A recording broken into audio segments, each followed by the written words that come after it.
Енді title дейбіз енді general сосын upload HTML мына қос нүкте қоя салайын.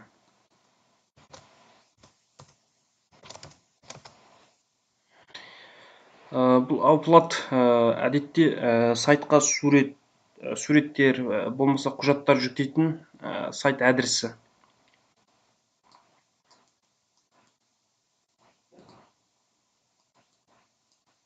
Мінекей, мынау да сол.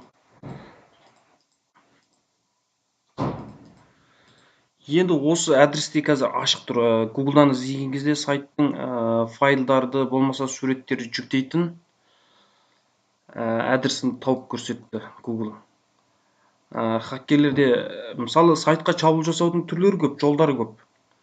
Ал мен қазіргі мүмкіндік Google'дың іздеу жүйесінен пайдаланып, яғни сайттың осал тұсын айтып отырмын. Файлдарды жүктеу арқылы, мысалы, әртүрлі форматта хакерлер өздерінің мақсатын іске асыру үшін енді әртүрлі форматта өздерінің құжатын осы серверге жүктеу арқылы олар адми мен құпия сөзді ала алады. Міне. Сондықтан менің айтпақшым осы жердегі upload осы HTML құжаттың, яғни сайт құжаттың атауы мына upload. Осыны өзгертуіңізге болады. Өзгертіп, болмаса мына book деп тұрған. Бұл да және файл жүктейді. Осындай сайттың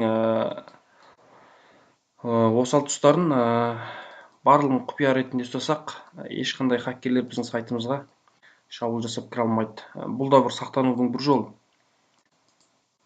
Жақсы достар, мен Естен Ербол, каналға жазыламыз, басқалармен бөлісеміз.